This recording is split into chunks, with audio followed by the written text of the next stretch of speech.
Hello students. तो आज हम डिस्कस करने वाले हैं कि जो स्टेट्स ऑफ मैटर हैं आपकी, जो थ्री स्टेट्स ऑफ मैटर हैं, सॉलिड, लिक्विड एंड गैस, ये तीनों कैसे एग्जिस्ट करती हैं, किस किस फैक्टर के ऊपर ये डिपेंड करता है। तो ये डिपेंड करती है बेटा आपके दो फैक्टर्स के ऊपर।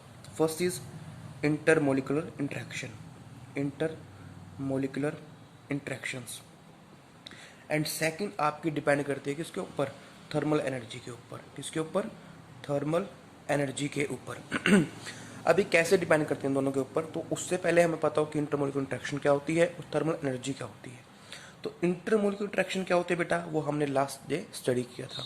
ठीक है, जो उनके मोलिक्यूल्स के बीच में जो इंट्रैक्शन रहेगी, जो फोर्स ऑफ अट्रैक्शन और रिपल्शन रहेगी, that is called intermolecular interaction.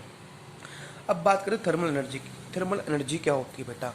Thermal energy क्या है? It is the energy. ये कौन सी एनर्जी है? Due to the motion of atoms and molecules. ठीक है, यानी कि क्या है थर्मल एनर्जी? ये आपकी मोशन है, ये एनर्जी है किसकी वजह से? Due to the motion of atoms and molecules. यानी कि इसको हम बोल सकते हैं ये क्या है हमारे पास? Kinetic energy of the atoms और मॉलिक्यूल्स। ठीक है, अब डिपेंड किस चीज़ पे करती है? डिपेंड करती है टेम्परेचर के ऊपर। किसके ऊपर? टेम्परेचर के ऊपर। और इसलिए हमने क्या बोला, इसको थर्मल एनर्जी बोला है। ठीक है, तो थर्मल एनर्जी क्या है? It is the energy due to the motion of atom and molecules, यानी कि the average kinetic energy of the molecules. और डिपेंड करेगी टेम्परेचर के ऊपर। किसके ऊपर? टेम्परेचर के। इसलिए हमने क्या बोला, इसको थर्मल एनर्जी बोला।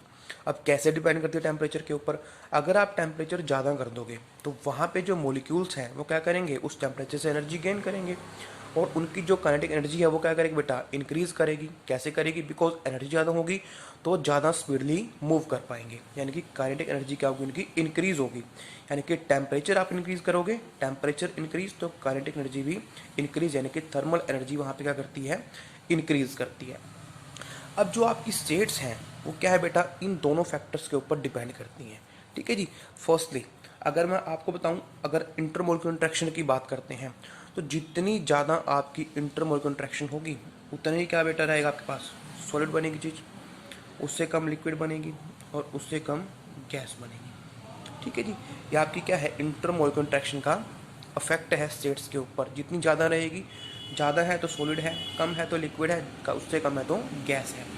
ठीक है, ये आपकी इंक्रीजिंग है। इस साइड में क्या है? इंटरमोलिकुलर अट्रैक्शन क्या कर रही है? इंक्रीज कर रही है इस डायरेक्शन में। अगर मैं बात करता हूँ effect of thermal energy, effect of thermal energy, तो हम क्या बोल सकते हैं बेटा? हम बोल सकते हैं कि जितनी ज़्यादा थर्मल एनर्जी रहेगी उतने ज़्यादा पार्टिकल क्या रहेंगे? दूसरे से दूर रहेंगे। और जब पार्टिकल दूर रहेंगे तो कौन सी स्टेट एग्जिस्ट करेगी? वहाँ पे एग्जिस्ट करेगी आपकी गैसियस स्टेट। कौन सी करेगी? गैसियस, यानी कि सॉलिड, लिक्विड और गैस। इसको आप ऐसे ही बोल सकते हो कि चेंजेबल है। कैसे? गैस कब होगी? यानी कि जब थर्मल एनर्जी आपकी क्या कर रही है? थर्मल एनर्जी इंक्रीज कर रही है इस डायरेक्शन में। तो इसको हम ऐसे बोल सकते हैं। क्लियर? कि इंटरमोलिकुलर इंट्रैक्शन ज़्यादा है तो ज़्यादा चांस रहेंगे सॉलिड के बनने के, कम है तो ज़्यादा चांस लिक्विड के, उससे भी कम है तो गैसेस के। ठीक है, तो इन दोनों फैक्टर्स के ऊपर क्या करती है? आपकी जो स्टेट्स है मैटर हैं वो डिपेंड करती हैं। यानी कि अब यहाँ से क्या बोल सकते हैं बेटा? यहाँ से बोल सकते हैं कि जितनी ज़्यादा इंटरमोलिकुलर इंट्रैक्शन रहेगी और जितनी कम थर्मल एनर्जी रहेगी उतने पार्टिकल्स क्या रहेंगे? दूसरे के क्लोज रहेंगे, यानी कि सॉलिड स्टेट के जिस कारण क्या उतने ही ज़्यादा होंगे।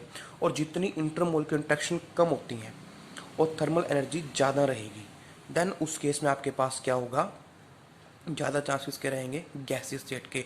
और ये जब दोनों इक्वल के करीब होंगे, यानी कि इंटरमोलिकुलर इंट्रैक्शन और थर्मल एनर्जी आपस में बैलेंस करेंगे, इक्वल रहेंगे, देन उस केस में आपके पास लिक्विड फॉर्म एग्जिस्ट करती है। यानी कि जो थ्री स्टेट्स ऑफ मैटर हैं वो किसके ऊपर डिपेंड कर रही है? इन दोनों फैक्टर्स की बैलेंसिंग के ऊपर डिपेंड कर रही है। ठीक है, इंटरमोलिकुलर इंट्रैक्शन ज़्यादा है किससे? थर्मल एनर्जी से। जो चांस किसके रहेंगे? सॉलिड स्टेट के। जब दोनों इक्वल हैं तो चांस रहेंगे लिक्विड के, और जब थर्मल एनर्जी ज़्यादा है इंटरमोलिकुलर इंट्रैक्शन से तो चांसेस के रहेंगे गैस स्टेट के। यानी कि existing of all the three states depends upon the balancing of intermolecular interaction and thermal energy। Clear? अब एग्जांपल लेके चलते हैं बेटा हम। जैसे हम किसी गैस को लिक्विफाइड कर रहे हैं, उसको लिक्विड में चेंज कर रहे हैं। ठीक है, तो उसके लिए हमें क्या करना पड़ेगा? गैसेस पार्टिकल हैं तो गैसेस पार्टिकल केस में क्या होता है, इंटरमोलिकुलर इंटरेक्शन आपकी बिल्कुल कम रहेगी। सेकंड थिंग, जो उनकी काइनेटिक एनर्जी ऑफ पार्टिकल्स वो भी क्या रहेगी, इंक्रीज रहेगी, बहुत ज़्यादा रहेगी। तो लिक्विड बनाने के लिए हमें क्या करना पड़ेगा, उसके पार्टिकल्स को नज़दीक लेके आना पड़ेगा, तो उसके दोनों फैक्टर की ज़रूरत है। तो इंटरमोलिकुलर अट्रैक्शन है जो, वो क्या रहनी चाहिए बेटा, ज़्यादा। तो हम क्या करेंगे, प्रेशर को क्या करेंगे, डिक्रीज करेंगे, जिससे कि जो पार्टिकल्स हैं उनके बीच में स्पेस क्या होगा, कम होगा। ठीक है जी, और जो आपके पार्टिकल्स हैं वो क्या, एक दूसरे के क्लोज आएंगे। सेकेंड फैक्टर क्या है, थर्मल एनर्जी। थर्मल एनर्जी मेरे को डिक्रीज़ करनी पड़ेगी, और वो डिक्रीज़ कैसे होगी, जब मैं टेम्परेचर क्या करूँगा, डिक्रीज़ करूँगा। ठीक है, तो यानी कि आपको पता है कि इंटरमोलिकुलर अट्रैक्शन भी कम करनी, ज़्यादा करनी पड़ेगी, तो प्रेशर डिक्रीज़ करते हैं, और थर्मल एनर्जी कम करने क्या करते हैं, टेम्परेचर डिक्रीज़ करते हैं। सॉरी, प्रेशर हम इंक्रीज़ करेंगे बेटा, प्रेशर इंक्रीज़ और टेम्परेचर डिक्रीज़ करते हैं, तभी गैस क्या होती है आपकी, लिक्विफाई होती है। ठीक है जी, लेकिन यहाँ पे जो इफेक्ट ऑफ टेम्परेचर है वो ज़्यादा रहता है, क्या रहता है, ज़्यादा। ठीक है, ठीक है, ज़्यादा कैसे रहता है बेटा, एक हर एक गैस के लिए एक पर्टिकुलर क्या होता है, टेम्परेचर, क्या होता है, पर्टिकुलर टेम्परेचर, जिससे ऊपर जो आपकी गैस है वो लिक्विफाई नहीं हो सकती। ठीक है, तो particular temperature above which gas can not be liquefied, यानी कि आप चाहे प्रेशर वहाँ पे कितना भी कम कर लो, सॉरी प्रेशर जितना मर्जी इंक्रीज कर लो, वो गैस आपकी लिक्विफाई नहीं होगी। कब तक नहीं होगी, जब तक वो उस पर्टिकुलर टेम्परेचर से नीचे नहीं आ जाती। ठीक है, यानी कि उस पर्टिकुलर टेम्परेचर से ऊपर आप टेम्परेचर रखोगे तो गैस की लिक्विफिकेशन वहाँ पे पॉसिबल नहीं है, and that temperature is called critical temperature. यानी कि डिफाइन करो तो क्या होगा बेटा, ये the temperature above which gas can not be liquefied, that temperature is called critical temperature. Clear. तो आई होप ये आपको समझ में आया बेटा कि इंटरमोलिकुलर इंटरेक्शन का और थर्मल एनर्जी का क्या रिलेशन है आपस में। क्लियर, और कैसे इन दोनों के बैलेंस है जो आपकी स्टेट्स ऑफ मैटर वो एग्जिस्ट करती है। तो अब हम स्टार्ट करते हैं हमारा first part, that is gaseous state, that is gaseous states of matter. तो बड़ा ही इंटरेस्टिंग और बड़ा ही इजी टॉपिक है बेटा आपका ये, गैसियस स्टेट्स ऑफ मैटर। तो फर्स्टली बेटा गैसेस की प्रॉपर्टी हमें पता होनी चाहिए, और अगर हम बात करें सिंपली, तो अगर हम अपनी पीरियोडिक टेबल को देखते हैं तो वहाँ पर टोटल 11 गैसेज हैं। क्या है, टोटल 11 गैसेज हैं जो एग्जिस्ट करती हैं। कौन कौन सी हैं, हाइड्रोजन है, ठीक है जी, उसके बाद नाइट्रोजन है, ऑक्सीजन है, क्लोरीन है, ठीक है जी, फ्लोरीन है, 5 गैसेज तो ये, और जो 6 बचती है वो मेरे पास क्या है, जो नोबल गैसेज हैं, हैं, helium, neon, argon, krypton, xenon, radon. तो इनको मिला के मेरे पास क्या बनता है, टोटल 11 गैसेस बनती है। क्लियर। अब इनकी प्रॉपर्टीज़ क्या है बेटा, तो हम पहले भी डिस्कस कर चुके हैं। प्रॉपर्टी क्या क्या होती है इनकी, कि गैस की कोई फिक्स शेप नहीं होती। हमें पता है कि गैस को जिस भी कंटेनर के अंदर डालेंगे वो उसी कंटेनर की शेप ऑक्यूपाई कर लेगी। ठीक है, तो gases does not have shape, इनकी शेप नहीं होती है। ठीक है, डेफिनेट शेप नहीं होती, ना ही वॉल्यूम डेफिनेट होता है। जिस भी कंटेनर के अंदर इनको डालते हो, ठीक है, सपोज आपने एक छोटी सी बोतल में डाल दिया उसको, तो उसका वॉल्यूम ऑक्यूपाई कर लेगी। अब आपने उसको बड़े जार में डाल दिया तो उस पूरे का वॉल्यूम क्या कर लेगी, वो ऑक्यूपाई कर लेगी। तो गैस का ना तो फिक्स शेप होती है और ना ही फिक्स वॉल्यूम होता है। सेकेंड हम करते हैं बात कि क्या होती हैं, हाईली कंप्रेसिबल होती हैं। आप जितना चाहो उतना कंप्रेस इनको कर सकते हो। ठीक है, थर्ड थिंग, दे एग्जर्ट प्रेशर, ये प्रेशर एग्जर्ट करती हैं इक्वली इन ऑल डायरेक्शन। अगर आप इसको किसी कंटेनर के अंदर डाल देते हो तो गैसेस क्या करेंगी, उसकी वॉल्स पे प्रेशर एग्जर्ट करेंगी और इक्वल प्रेशर वो एग्जर्ट करती हैं in all direction. Her direction में वो क्या करेंगी, इक्वल प्रेशर एग्जर्ट करेंगी। उसके बाद डेंसिटी, गैसेस की डेंसिटी क्या होती है बेटा, गैसेस हैव लो डेंसिटी, जो इनकी डेंसिटी है वो क्या रहेगी, बहुत कम रहती है। ठीक है जी, तो यानी कि इसका मतलब क्या है, ये आपकी सॉलिड से और लिक्विड से क्या है, काफ़ी लाइटर है। क्लियर। तो नेक्स्ट हम बात करते हैं मिजरेबल प्रॉपर्टी ऑफ गैसेस। किसकी बात है, मिजरेबल प्रॉपर्टी ऑफ गैसेस। अब ये तो नहीं है बेटा कि गैस को हम डायरेक्ट भी कुछ भी कर लेंगे, उसका हमें वेट भी पता होना चाहिए, वॉल्यूम भी उसका निकाल सकते हैं, कितना प्रेशर वो एक्सर्ट कर रही है वो भी निकाल सकते हैं, टेम्परेचर कितना उसका वो भी हम निकाल सकते हैं। तो इनको क्या बोलते हैं, मेजरेबल प्रॉपर्टी ऑफ गैस, यानी कि गैसेस की ऐसी प्रॉपर्टी जिसको हम मेजर कर सकते हैं। ठीक है, तो फर्स्ट प्रॉपर्टी क्या है, फर्स्ट है मेरे पास मास ऑफ अ गैस। अब ये तो नहीं है कि गैस है तो मास एग्जिस्ट नहीं करेगा बेटा, गैस का मास भी एग्जिस्ट करेगा, उसका वॉल्यूम भी एग्जिस्ट करेगा, उसका प्रेशर भी एग्जिस्ट करेगा और उसका टेम्परेचर भी रहेगा कुछ ना कुछ।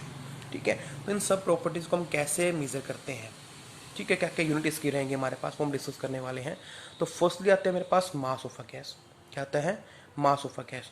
तो मास की जो ऐसा यूनिट हमें पता बेटा क्या होती है, वो किलोग्राम। लेकिन हम तो यहाँ पे गैस को मेज़र करने की कोशिश करते हैं, उसके मास को मेज़र करने की कोशिश करते हैं, किस में करते हैं, ग्राम्स में। ठीक है, हम उसके जो मास है उसको ग्राम से मेज़र करने की कोशिश करेंगे। ठीक है, और दूसरा हम क्या देखते हैं, गैस के हमेशा क्या काउंट करते हैं, मोल्स। क्या काउंट करते हैं, मोल्स, कि कितने मोल्स हमारे पास प्रेजेंट हैं। ठीक है, तो second way of measuring the mass of a gas, तो हम उसका मास ग्राम्स में निकाल सकते हैं और हम उसको हम मोल्स की टर्म में भी उसको कंपेयर कर सकते हैं कि कितनी ग्राम्स है, तो हम ग्राम्स में निकालेंगे। सपोज 100 ग्राम गैस है, 200 ग्राम गैस है, या मोल्स निकाल सकते हैं, 1 मोल है, 2 मोल है, 3 मोल्स है। ठीक है, तो इस तरह से हम गैस का मास मेज़र कर सकते हैं। दूसरी थिंग, मैंने ग्राम में क्यों बोला, इसका भी रीज़न है बेटा कि ग्राम्स में अगर मैं लेके चलूँगा तो उसके मेरे लिए उसके मोल्स निकालना क्या रहेगा, इजी भी रहता है। तो मोल्स हम कैसे निकालते हैं बेटा, you already know the formula, given mass, कितना मास हमें गैस में गिवन है, divide by molecular formula, sorry molecular mass of the gas. Clear, तो ये था आपके पास बेटा mass of the gas measure करने का फॉर्मूला। और हमें पता है बेटा 1 kg किस इक्वल रहता है, 10⁻³ ग्राम के वो इक्वल रहता है। ठीक है, तो सिंपल सी चीज़ है जो आपको ऑलरेडी पता है। सेकंड आता है volume of the gas. Volume of the gas, कि गैस की वॉल्यूम को हम किस किस टर्म में मेजर कर सकते हैं। ठीक है बेटा, ठीक है, तो वॉल्यूम ऑफ गैस सबसे पहले बात करते हैं ऐसा यूनिट की। तो जो ऐसा यूनिट रहती है वो क्या रहती है आपके पास, मीटर क्यूब। क्या रहती है, मीटर क्यूब। तो हम यहाँ पे मेज़र करके चल सकते हैं बेटा, डेसीमीटर क्यूब में भी, लीटर में भी। तो इनको रिलेशन पता होना चाहिए किस तरह से इनको लेट करते हैं। तो 1 लीटर इक्वल रहता है बेटा किसके, 1000 ml के। ठीक है, किसके, 1000 ml के। ओ इक्वल किसके है, 1000 सेंटीमीटर क्यूब के। क्यों, बिकॉज हमें पता है 1 ml is equal to 1 centimetre cube होता है। ऑलरेडी हम फर्स्ट चैप्टर में डिस्कस और इसको अच्छे से डिस्कस कर चुके हैं। तो 1 litre 1000 ml is equal to 1000 centimetre cube, और 1000 सेंटीमीटर क्यूब है वो किसके इक्वल होता है, 1 डेसीमीटर क्यूब के इक्वल होता है। ठीक है बेटा, तो इसको हम यह भी रिलेट कर सकते हैं कि जो 1 डेसीमीटर क्यूब है या फिर 1 मीटर क्यूब है वो किसके इक्वल होगा, वो इक्वल होगा 10⁻³ डेसीमीटर क्यूब के इक्वल होता है। ठीक है, सारी प्रॉपर्टी आपस में आप इंटरलेट कर सकते हो यहाँ से। 1 लीटर 1000 ml, 1000 सेंटीमीटर क्यूब और 1 डेसीमीटर क्यूब के। 1 मीटर क्यूब किसके इक्वल है बेटा, 10⁻³ डेसीमीटर क्यूब के वो इक्वल होता है। सारी की सारी प्रॉपर्टी ये वो हैं जो हम फर्स्ट चैप्टर में ऑलरेडी डिस्कस आसानी से कर चुके हैं। ठीक है, तो जो नेक्स्ट आपकी आती है दैट इज प्रेशर। तो प्रेशर बेटा we already know what is force per unit area, इसको बोलते हैं प्रेशर। और यूनिट क्या रहती है इसकी, न्यूटन पर मीटर स्क्वायर। क्या रहेगी इसकी यूनिट, इसको हम पास्कल भी बोलते हैं। क्या बोलते हैं, पास्कल। तो दिस इज द ऐसा यूनिट। कौन सी यूनिट आपके पास है, ऐसा यूनिट ऑफ प्रेशर। ठीक है, उसके अलावा और भी बहुत सी क्या करती है आपके पास इसकी यूनिट एग्जिस्ट करती हैं, लेकिन वो स्टार्ट करने से पहले मैं आपको कुछ और समझाऊंगा जाऊँगा बेटा कि एक चीज़ होती है एटमॉस्फेरिक प्रेशर। क्या होता है, एटमॉस्फेरिक प्रेशर। एटमॉस्फेरिक प्रेशर क्या होता है बेटा, आपको ये पता होना चाहिए, बिकॉज हम इस यूनिट को भी रिलेट करने वाले हैं अच्छे से। और जो प्रेशर है गैस को वो हम जनरली लेके चलेंगे यहाँ पे एटीएम के अंदर। इसके अंदर एटीएम मीन्स एटमॉस्फेरिक प्रेशर। ठीक है, तो आपको ये पता हो कि एटमॉस्फेरिक प्रेशर क्या होता है। तो बेटा हमें पता है कि जो हमारी सराउंडिंग है, जो अर्थ है, उसको किसने सराउंड कर रखा है, ब्लैंकेट ऑफ एयर ने। ठीक है, किसने, ब्लैंकेट ऑफ एयर ने क्या कर रखा है, अर्थ को सराउंड कर रखा है। ठीक है, अब एयर क्या है, एयर हमारे पास मिक्सचर है गैसेस का, मिक्सचर ऑफ गैसेस, एक होमोजेनस मिक्सचर ऑफ गैसेस है, यानी कि बहुत सी गैसेस के अंदर क्या है बेटा, आपस में मिक्स हुई पड़ी हैं, बिकॉज गैसेस की क्या प्रॉपर्टी होती है, डिफ्यूजन की प्रॉपर्टी होती है। ठीक है, अब ग्रेविटी भी है हमारे पास, ग्रेविटी, तो ग्रेविटी ऑफ अर्थ, तो due to gravity of earth क्या होता है कि जो ये गैसेस हैं तो अर्थ क्या करेगी, इनको अपनी तरफ खींचने की कोशिश करती है। दोबारा समझें कि हमारे पास क्या है, जो अर्थ है उसके सराउंड ब्लैंकेट ऑफ एयर है, जिसके अंदर एयर क्या है, मिक्सचर ऑफ गैसेस।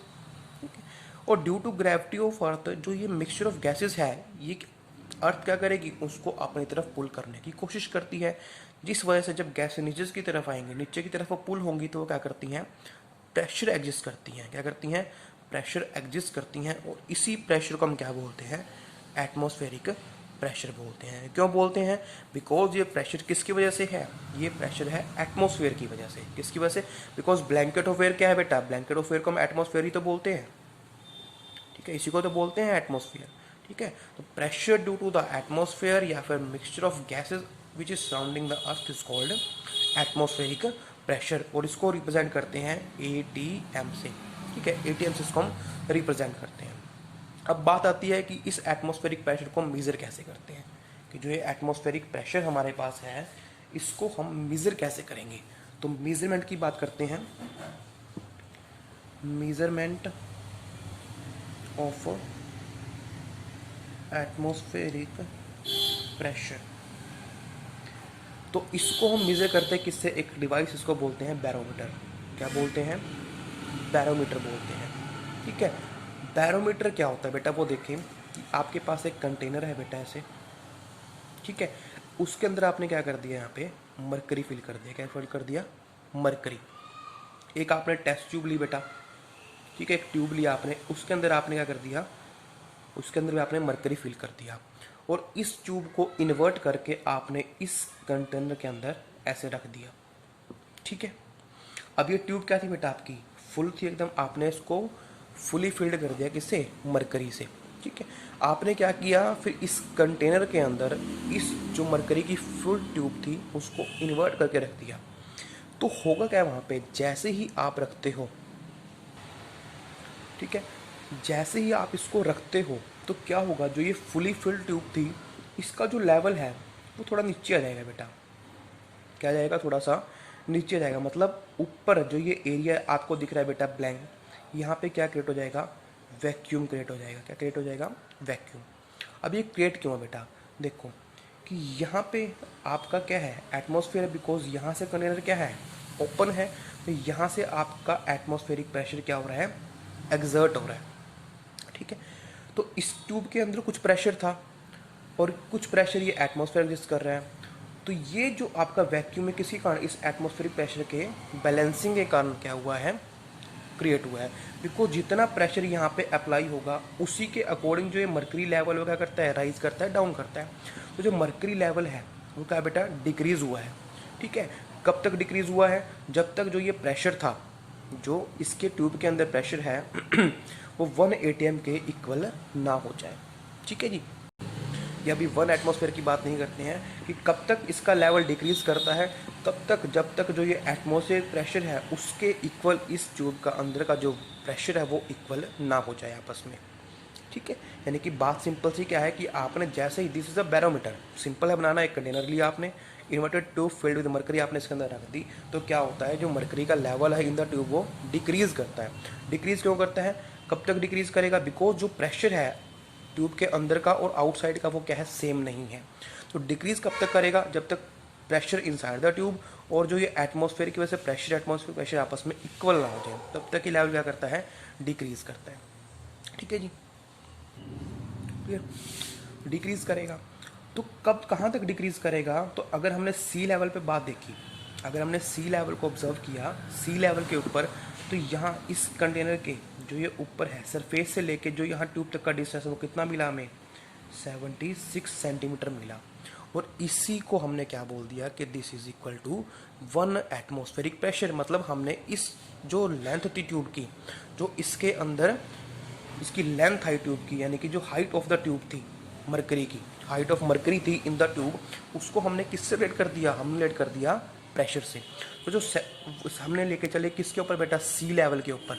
ठीक है, तो हमने देखा कि जो इसकी हाइट थी वो कितनी थी, 76 सेंटीमीटर ऑफ मरकरी। तो हमने इसी को क्या बोलते हैं कि this is equal to 1 atmosphere which is equal to 76 centimetre of Hg, या इसको हम बोल सकते हैं 760 mm ऑफ Hg। ठीक है, तो 1 एटमॉस्फेयर हमने इस तरह से लेट किया, और हम इसका यूज़ करते हैं बैरोमीटर किस लिए, सिर्फ एटमॉस्फेरिक प्रेशर को मेज़र करने के लिए। ठीक है बेटा, तो हमने मेज़र किया कि जितनी हाइट यहाँ पे आएगी उतना ही क्या रहेगा, प्रेशर रहेगा। और सेकेंड थिंग कि हम मरकरी को ही क्यों यूज़ करते हैं, मरकरी को इसलिए यूज़ करते हैं बेटा क्योंकि इसकी जो डेंसिटी है वो ज़्यादा होती है, डेंसिटी इसकी हाई होती है। ठीक है, दूसरा ये नॉन वोलाटाइल होती है, क्या होती है, नॉन वोलाटाइल है, और हाई डेंसिटी की वजह से ये क्या है, स्टिक भी नहीं करती है, does not stick to tube. Clear? ठीक है बेटा, तो ये था आपका बैरोमीटर और measurement of atmospheric pressure by barometer. ठीक है, तो जब भी हमें करना हो हम इसके थ्रू उसको मेज़र कर सकते हैं एटमॉस्फेयर के प्रेशर को। तो उसी बाहर जो एटमॉस्फेरिक प्रेशर आपका उसके अकॉर्डिंग हमें क्या मिलती है, हाइट मिलती है मरकरी की इन द टेस्ट ट्यूब। ठीक है, तो 1 एटमॉस्फेयर क्या होगा जब हाइट आपके पास क्या होगी, वो 76 सेंटीमीटर ऑफ Hg होगी, या फिर उसको बोल सकते हैं 76 mm ऑफ Hg होगी।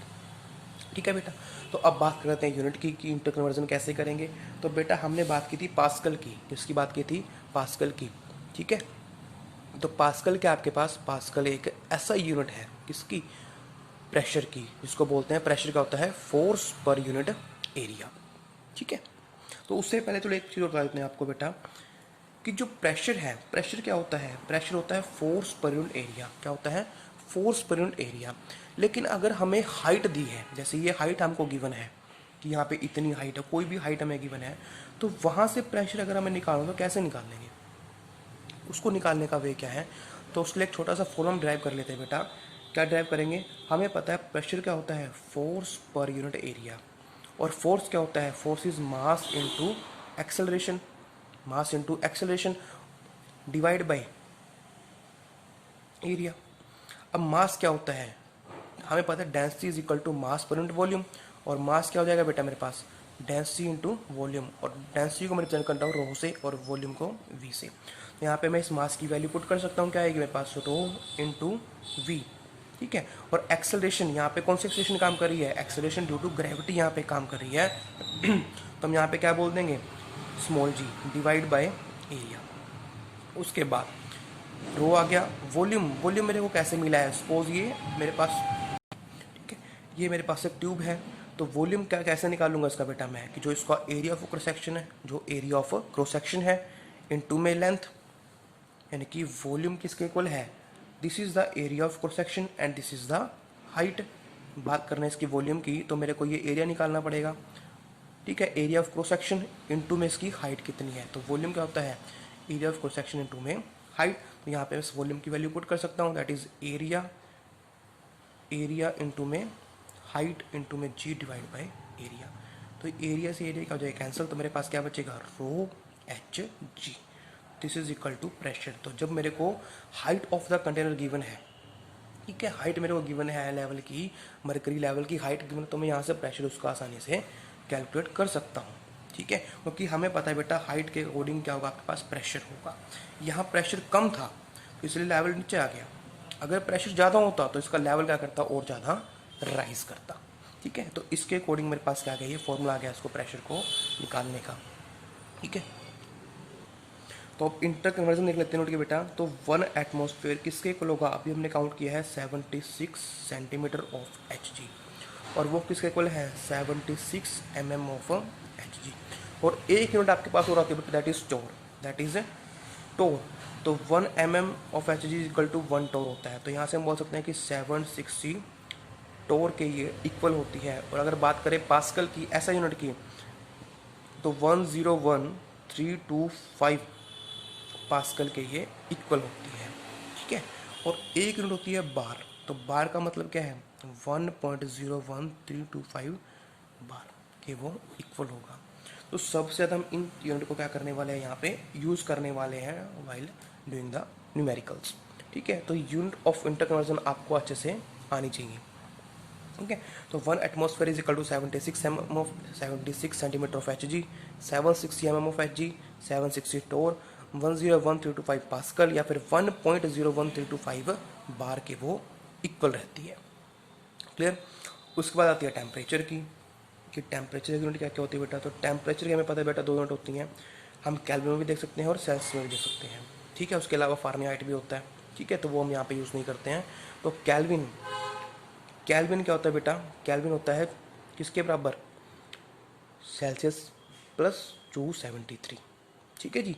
यानी कि डिग्री सेल्सियस का जो स्केल है उसमें 273 ऐड करते हैं तो हमें क्या मिलता है, केल्विन मिलता है। यानी कि मेरे पास क्या रिलेशन आ गया, केल्विन को और सेल्सियस को आपस में चेंज करने का मेरे पास ये रिलेशन आ गया। ठीक है। और जो ऐसा यूनिट रहती है वो क्या रहती है बेटा मेरे पास, जो ऐसा unit of temperature that is a kelvin, that is a kelvin. ठीक है बेटा। तो ये सिंपल चीज़ है। और यहाँ पे अगर मैं एग्जैक्ट बताऊँ आपको तो 273.15 हुआ करता है, लेकिन हम 273 लेके चल सकते हैं बिकॉज टू आवर कन्वीनियंस के लिए हम इसको ले सकते हैं। तो that are the units conversion. तो हमने चार की चार जो मेजरेबल प्रॉपर्टी उनको अच्छे से स्टडी कर लिया है। फर्स्ट हमारे पास मास थी तो उसको हम ग्राम में निकाल सकते हैं और उसको हम मोल्स में निकाल सकते हैं। दूसरी थी वॉल्यूम, लीटर में भी निकाल सकते हो, सेंटीमीटर क्यूब में निकाल सकते हो, ml में निकाल सकते हो, डेसीमीटर क्यूब में निकाल सकते हो। तो जो यूनिट आपको पता है, जो आपके पास गिवन है, उसको आप इंटर कन्वर्ट करके कहीं भी लेके जा सकते हो। थर्ड यूनिट हमने क्या पढ़ा, थर्ड हमने पढ़ा बेटा प्रेशर। तो प्रेशर हमने निकाला है किसके अंदर, एटमॉस्फेयर के अंदर, मरकरी लेवल के अंदर 76 mm, ठीक है जी, या फिर टोर के अंदर या पास्कल के अंदर या बार के अंदर। ठीक है जी। तो हम यहाँ से उसको निकाल सकते हैं। और यहाँ पे आप देख सकते हो 1 एटमॉस्फेयर किसके इक्वल है, 1.01325 बार के, यानी कि ऑलमोस्ट क्या है, इक्वल ही है। यहाँ पे 1 है तो यहाँ पे 1.01325 है। ठीक है। तो ज़्यादा डिफरेंस नहीं है, लेकिन यही डिफरेंस आपको लेके चलना होता है। ठीक है। इसको हम इग्नोर नहीं कर सकते। टेम्परेचर के लिए हमारे पास दो यूनिट होते हैं, केल्विन होते हैं, सेल्सियस होती है।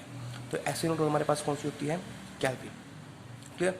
यहाँ पे केल्विन को हमने और सेल्सियस को रिलेट कर दिया कैसे, कि kelvin is equal two degree Celsius plus 273.15 हम ऐड कर देंगे तो हम इसको आपस में इंटरलेट कर सकते हैं। ठीक है। तो नेक्स्ट जो टॉपिक आता है हमारा दैट इज गैस लॉज। क्या है, गैस लॉज।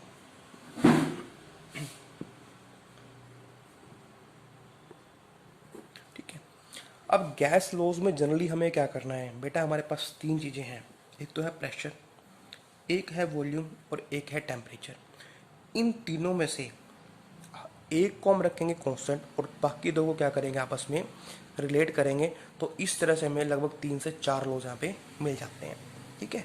करना कुछ नहीं है, ऐसे 3 प्रॉपर्टी है, इन्हीं को इंटरकनेक्ट करना है हमें। ए को कांस्टेंट रखा, सपोज टेम्परेचर कांस्टेंट है तो पी और वी में क्या रिलेशन है वो हम देखेंगे।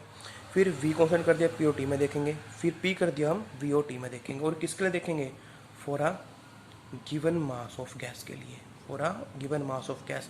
यानी कि हम क्या बोल सकते हैं कि जो नंबर ऑफ मोल्स हैं यहाँ पे, या मोल्स बोल सकते हैं, वो क्या रहेंगे मेरे पास कांस्टेंट रहेंगे। यानी कि जो मास रहेगा आपके पास गैस का वो क्या रहेगा, कांस्टेंट रहेगा। This is always constant in तीनों के अंदर। ठीक है। तो 4 लॉ हम यहाँ पे पढ़ने वाले हैं अच्छे से। तो मैंने आपको बता दिया कि फर्स्ट लॉ में करना क्या है उनके अंदर। ठीक है। तो जो फर्स्ट लॉ आपका आता है, first law that is Boyle's law, that is Boyle's law. Clear. Boyle's law में क्या देखेंगे हम बेटा, कि P और V की रिलेशनशिप हम देखेंगे वहाँ पे, प्रेशर और वॉल्यूम में क्या रिलेशन है। और टेम्परेचर को क्या रखेंगे यहाँ पे, टेम्परेचर कांस्टेंट, और मास भी क्या रहेगा यहाँ पे, कांस्टेंट रहेगा। यानी कि बात करें मास की तो मास आपका सभी लॉज के अंदर क्या रहेगा, कांस्टेंट रहेगा, because we will talk about for a given mass of gas. Clear. तो यहाँ पे P और V की रिलेशनशिप हमें देखनी है। तो बेटा सिंपली बात देखें, डिराइव करने से पहले तो इस लॉ के बारे में हमें खुद ही अच्छे से पता है। ठीक है जी। कैसे पता है, कि सपोज आप किसी गैस आपके पास एक कंटेनर के अंदर है। ठीक है। अगर आप उस गैस के ऊपर प्रेशर अप्लाई करते हो तो क्या होगा, आपके पास जो वॉल्यूम ऑफ द गैस है वो क्या होगा, डिक्रीज होगा। कैसे डिक्रीज होगा, बिकॉज हमें पता है कि जो इंटर पार्टिकुलर स्पेस है वो क्या हो जाएगा, वहाँ से कम हो जाएगा। तो वहाँ पे आपके पास क्या होगा, प्रेशर अगर आप इंक्रीज करते हो तो वॉल्यूम क्या करेगा, वहाँ पे डिक्रीज करेगा, एंड वाइस वर्सा। अगर आपने प्रेशर कम कर दिया तो वॉल्यूम क्या करता है, वहाँ पे इंक्रीज करता है। और इसका सिंपल सा एग्जांपल आपका क्या है, एलपीजी सिलेंडर जो आपके घर में आता है, क्या आता है, एलपीजी सिलेंडर। सिलेंडर के अंदर भी क्या होता है बेटा, गैस आपकी कंप्रेस करके डाली होती है, ठीक है, एक प्रेशर होता है गैस का। अगर आप उसको सिलेंडर में डाल रहे हो तो आप उसको कंप्रेस कर रहे हो, यानी कि बहुत सारी गैस को आपने कंप्रेस कर दिया। हाँ, अगर आप उस गैस का प्रेशर कम कर दो सिलेंडर का, तो गैस क्या होगी बेटा, गैस बाहर आएगी, यानी कि वॉल्यूम उसको क्या करेगा, इंक्रीज करेगा, ठीक है। तो बोयल्स ने यही डिराइव किया कि जो प्रेशर है, प्रेशर वो इन्वर्सली प्रोपोर्शनल है किसके, वॉल्यूम के। किसके इन्वर्सली प्रोपोर्शनल है, वॉल्यूम के। और इसको लिखते हैं at constant temperature and mass, जो मैंने आपको पहले ही बता दिया, ठीक है। तो जो प्रेशर है वो इन्वर्सली प्रोपोर्शनल किसके है, वॉल्यूम के। और ये क्या होता है मेरे पास, प्रोपोर्शनलिटी का साइन, इसको हटाने के लिए मैं क्या लगाता हूँ, कोई भी प्रोपोर्शनलिटी कांस्टेंट। तो सपोज मैंने यहाँ पे के लगा दिया, तो के बाई वी, ठीक है। यहाँ से हम क्या बोल सकते हैं, P V is equal to K, या फिर इसको बोल सकते हैं P V is equal to constant. क्या बोल सकते हैं, P V is equal to constant. यानी कि इस P V is equal to constant का मतलब क्या है, इसका मतलब है कि किसी भी कॉन्स्टेंट टेम्परेचर पर मास पे जो प्रेशर और वॉल्यूम का जो प्रोडक्ट है वो क्या रहेगा बेटा, कॉन्स्टेंट रहेगा, ठीक है जी। यानी कि अगर सपोज आपके पास प्रेशर P1 है, उसके बाद आपने प्रेशर वॉल्यूम क्या उसके अकॉर्डिंग V1 है, अगर आपने प्रेशर क्या कर दिया P2 कर दिया, तो वॉल्यूम क्या हो जाएगा, V2। लेकिन इन दोनों का जो प्रोडक्ट था P1 V1 का और P2 V2 का, वो आपस में क्या रहेंगे, इक्वल।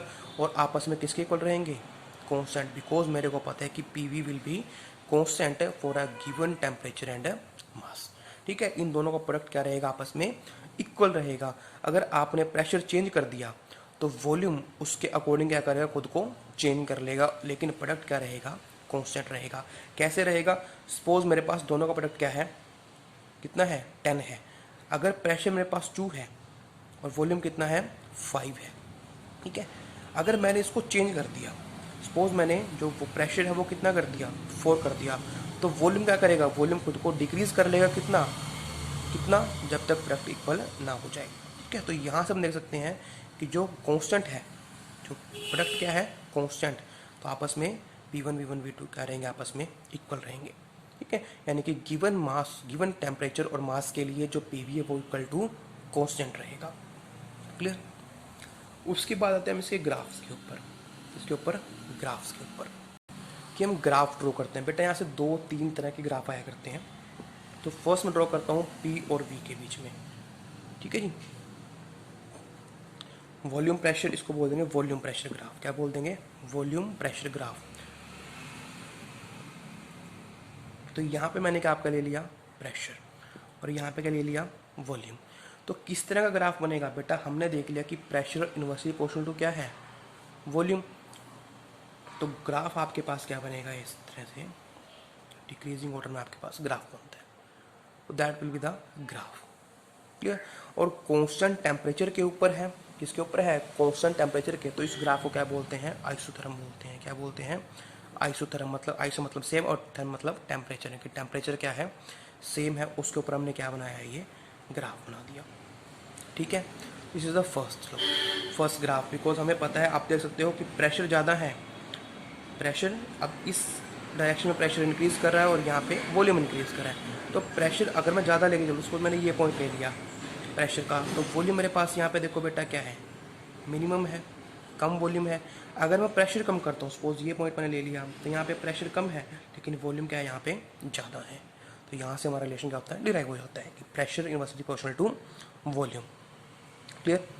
सेकेंड ग्राफ क्या बनता है, सेकेंड बनता है आपके पास वॉल्यूम और 1/, pressure graph, inversely pressure graph.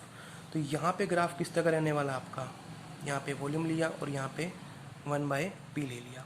तो हमें पता है दूसरे क्या है, इन्वर्सली प्रोपोर्शनल है, लेकिन V और P इन्वर्सली प्रोपोर्शनल है। V और P, यहाँ से आप बोल सकते हो V inversely proportional to P भी बोल सकते हो, कोई डिफरेंस नहीं है उसके अंदर। कि V और P क्या है, इन्वर्सली प्रोपोर्शनल। लेकिन अगर हम बात करें V और 1/P की, वो तो डायरेक्टली प्रोपोर्शनल है ना। तो यहाँ से क्या करेगा आपके पास ग्राफ कुछ इस तरह का, यानी कि स्ट्रेट लाइन ग्राफ आएगा, ठीक है जी।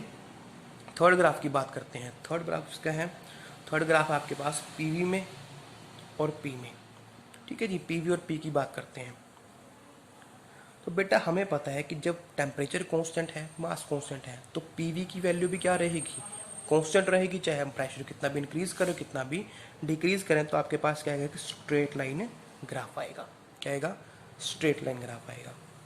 ठीक है, उसके बाद एक ग्राफ आता है आपके पास, जो क्वेश्चन बनता है, ग्राफ नहीं बनेगा वो आपके पास क्वेश्चन बनेगा। अब क्वेश्चन क्या बन सकता है? देखो बेटा, क्वेश्चन बनेगा आपके पास ये कि आपके पास एक ग्राफ दे रखा है, ठीक है, V में और P में आपके पास एक ग्राफ गिवन है।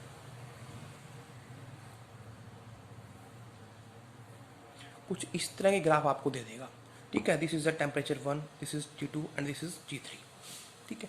तो आपको रिलेशन ड्राइव करना है किसके बीच में? T1, T2 और T3 में, कि T1, T2 और T3 में क्या रिलेशन है, कि क्या T1, T2 और T3 या फिर T3, T2, T1, कि इनके बीच में क्या रिलेशन आएगा, ठीक है। यानी कि टेम्परेचर 1 ज़्यादा है, 2 ज़्यादा है, 3 ज़्यादा है, या फिर टेम्परेचर 3 ज़्यादा है, 2 ज़्यादा है या 1 ज़्यादा है। इस तरह का क्वेश्चन आपके पास जनरली आया करता है, ठीक है। तो यहाँ पे हमें क्या रिलेशन मिलेगा? हमें मिलता है आंसर ये कि T3 क्या है, T2 से T1 से ज़्यादा है। अब इसको निकालेंगे कैसे? बिकॉज हमें पता ही एक पर्टिकुलर टेम्परेचर के लिए लाइन आई है, एक ग्राफ है, ये T2 के लिए ग्राफ है और ये T3 के लिए ग्राफ है। तो क्वेश्चन क्या है कि टेम्परेचर कौन सा ज़्यादा है, यहाँ पे T3 ज़्यादा है या T1 ज़्यादा है। तो इसको निकालने का बड़ा सिंपल सा वे है। कैसे निकालेंगे इसको निकालते बेटा एक इक्वेशन आती है PV is equal to nRT, that is ideal gas equation. कौन सी इक्वेशन है? आइडियल गैस इक्वेशन है, ठीक है। PV is equal to nRT। यहाँ से मैं क्या लेकर चलता हूँ? P is equal to nRT और 1/V। ये बन गई मेरे पास। ये क्या है मेरे पास? एक कांस्टेंट है। क्या है? कांस्टेंट चीज़ है, ठीक है जी। यानी कि P इज इक्वल टू, क्योंकि नंबर ऑफ मोल्स भी कांस्टेंट है, R भी कांस्टेंट है और टेम्परेचर भी कांस्टेंट है, तो मेरे पास क्या बन गया है? यही मेरी इक्वेशन बन गई इस लॉ की, ठीक है। अब यहाँ से कैसे रिलेट करेंगे बेटा? हमारे पास इक्वेशन होती है y is equal to mx। क्या होती है? y is equal to mx हुआ करती है मेरे पास। उस केस में अगर मैं देखता हूँ तो k और nRT क्या आ गया? आपस में इक्वल आ गए, यानी कि k is equal to nRT। यानी कि जो k है y जो y एक्सिस पे है, x जो x एक्सिस पे है, और ये क्या आपके पास k which is the slope. तो स्लोप से हमें पता लगेगा बेटा। अब यहाँ पे आप देख सकते हो कि इस ग्राफ की स्लोप क्या है? कम। इसकी क्या है? ज़्यादा। इसकी क्या है? ज़्यादा है। तो स्लोप किसके ऊपर डिपेंड कर रही है? यहाँ से k is equal to nRT है। क्या है? nRT। तो अगर जब हमने ये तीनों लाइंस बनाई, तीनों ग्राफ बनाए, तो यहाँ पे n कॉन्स्टेंट था, r कॉन्स्टेंट था, सिर्फ वेरिएबल कौन सा था? t। तो मैं क्या बोल सकता हूँ कि डायरेक्टली पोर्शन टू किसके है? टेम्परेचर के। यानी कि टेम्परेचर आप इंक्रीज करोगे तो वहाँ पे स्लोप भी क्या करेगी? इंक्रीज करेगी। क्या करेगी? स्लोप इंक्रीज करेगी। तो यहाँ पे आप देख सकते हो बेटा कि टेम्परेचर सबसे ज़्यादा किसका है? इसका, ठीक है जी। तो यानी कि स्लोप इसकी ज़्यादा है तो टेम्परेचर भी क्या होगा? इसी कर्व का ज़्यादा होगा। यानी कि आंसर क्या आएगा? T3 greater than T2 greater than T1। दोबारा से समझे, सिंपल सी चीज़ है बेटा। ये आपको 3 टेम्परेचर पे ग्राफ दे दिया, 3 अलग अलग टेम्परेचर्स पे, आपको बताने कि इनके बीच में रिलेशन क्या है। तो रिलेशन याद करने का तरीका क्या है? P is equal to nRT, this is ideal gas equation. तो यहाँ से P इज इक्वल टू किसके है? nRT 1/V, और nRT मेरे पास क्या है? कांस्टेंट है, तो K 1/V हो जाएगा। यानी कि मेरे पास क्या होगी? बोयस लॉ की डेफिनेशन आ गई, ठीक है। इसको जब मैंने कंपेयर किया y is equal to mx से, तो मेरे को क्या पता लगा कि K is the slope of the graph. K क्या है? स्लोप है। और यहाँ से K किसके इक्वल है? nRT के। यानी कि K किसके ऊपर डिपेंड कर रहा है? टेम्परेचर के ऊपर, कि जितना ज़्यादा टेम्परेचर आप बढ़ाओगे उतनी ज़्यादा क्या रहेगी? आपके पास स्लोप रहेगी। तो यानी कि हम देख सकते हैं यहाँ पे इसकी स्लोप सबसे कम है, इसकी उससे ज़्यादा है, इसकी उससे ज़्यादा है, यानी कि सबसे स्लोप किसकी है? इसकी। तो इसी का टेम्परेचर सबसे ज़्यादा होगा, यानी कि that is T3, that is T2, that is T1, ठीक है। तो ये ग्राफ आपके पास आया करते हैं, जो 4 ग्राफ मैंने आपको बताए, ठीक है। PV ग्राफ आ सकता है, V और P, उसमें कोई डिफरेंस नहीं, आप P और V बना दो, उसमें भी कोई मतलब आपका गलती नहीं होगा। जैसे कि हमने ये क्वेश्चन किया था यहाँ पे, कि यहाँ पे V और P था, हम यहाँ पे P ले सकते हैं, यहाँ पे V ले सकते हैं। ग्राफ आपको बनाना आना चाहिए। यहाँ पे P ले सकते हो, यहाँ पे 1/V ले सकते हो, वो भी सही है आपके पास। यहाँ पे PV और P में है, यहाँ पे आप V भी ले सकते हो, तो भी आपका ग्राफ क्या रहेगा बेटा? एग्जैक्ट रहेगा, क्लियर। लेकिन आपको ये पता होना चाहिए कि ग्राफ बनेगा कैसे, ठीक है। उसके बाद आते हैं ऐसे कुछ न्यूमेरिकल्स। एक न्यूमेरिकल मैं करवाऊँगा सिर्फ आपको, उसी के बेस सारे के सारे आपके क्या हैं? न्यूमेरिकल्स हैं। जैसे कि फर्स्ट न्यूमेरिकल आता है, क्या आता है कि एक वेदर बैलून है आपके पास, एक बैलून है, ठीक है जी। कि a water balloon has a volume of 175 decimetre cube. Question सुन ले मेरे, कि एक वाटर बैलून है या फिर वेदर बैलून सिंपल, उसका वॉल्यूम गिवन आपको कितना 175 decimetre cube when filled with hydrogen gas at a pressure of 1 bar. एक काम करते हैं, मैं क्वेश्चन लिख लेता हूँ यहाँ पे। तो यहाँ पे हम देखते हैं बेटा कि न्यूमेरिकल क्या है। हमें गिवन है a weather balloon has a volume of 175 decimetre cube when filled with hydrogen gas at a pressure of 1 bar. यानी कि हमें एक किसका बैलून का वॉल्यूम गिवन है, कितना गिवन है 175 डेसीमीटर क्यूब, कितने प्रेशर पे, at a pressure of 1 bar. ठीक। Second thing, calculate the volume of the balloon. आपको वॉल्यूम ऑफ द बैलून निकालना है when it rise to a height where the atmospheric pressure is 0.8 bar. यानी कि आपको volume निकालना है किसका, बैलून का, कब, जब उसका प्रेशर कितना होगा 0.8 बार होगा। तो सिंपल सी रिलेशन है बेटा, हमने अभी किया है कि P1V1 is equal to P2V2, उसी फॉर्मूला का यहाँ पे यूज होने वाला है। क्यों, क्योंकि हमें गिवन है एज्यूमिंग टेम्परेचर इज कॉन्स्टेंट। तो प्रेशर 1 हमने क्या मान लिया, हमने मान लिया प्रेशर 1 बार है, तो उसके अकॉर्डिंग वॉल्यूम कितना गिवन है 175 डेसीमीटर क्यूब, यही गिवन है। उसके बाद P2 हमें कितना गिवन है 0.8 बार, तो इसके अकॉर्डिंग हमें क्या निकालना है, वॉल्यूम फाइंड आउट करना है। This is so simple, P1V1 is equal to P2V2। तो P1 की वैल्यू 1, P1 की वैल्यू 175, P2 की वैल्यू 0.8 एंड P2 की वैल्यू हमें निकालनी है, दैट इज V2। एक बात तो याद रखिए बेटा कि यहाँ पे दोनों तरफ अगर मैं बार बार में गिवन है तो ठीक है, यहाँ पे डेसीमीटर क्यूब है तो यहाँ पे जो मेरे पास वॉल्यूम आएगा that will also come in the decimetre cube. अगर आप इसको यहाँ से लीटर में चेंज कर लेते हो तो यहाँ पे वॉल्यूम किसके अकॉर्डिंग आएगा, लीटर के अकॉर्डिंग आएगा। ठीक है, तो यहाँ पे आप कुछ चेंज करने की जरूरत नहीं है।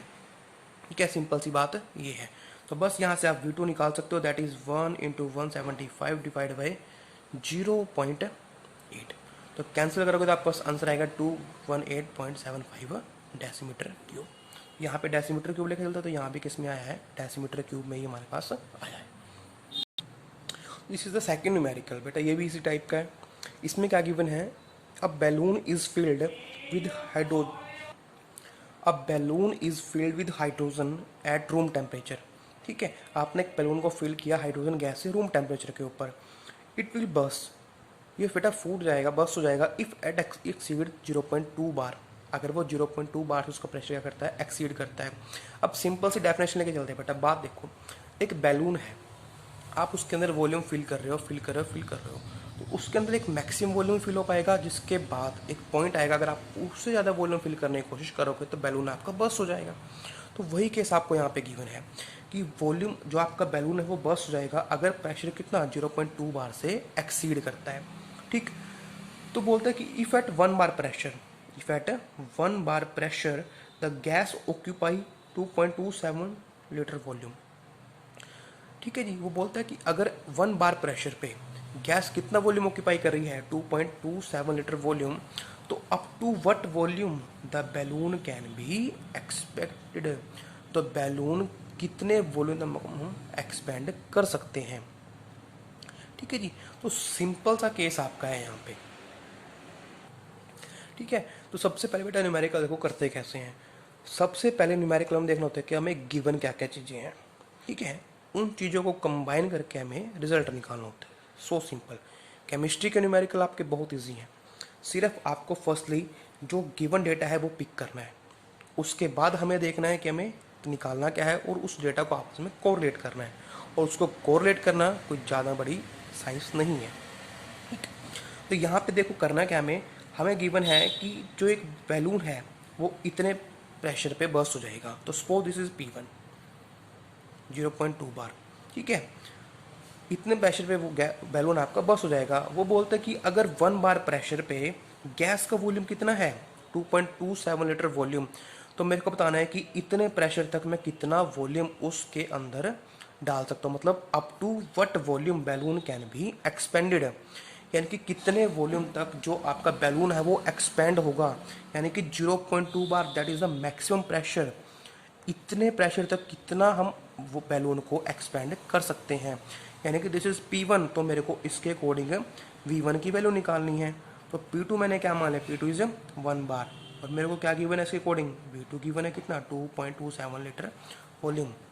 ठीक है, तो आपने आसानी से देख लिया बेटा कि कुछ भी नहीं है करने वाला, सिर्फ आपको थोड़ा सा लॉजिकल माइंड अपना यूज़ करना है।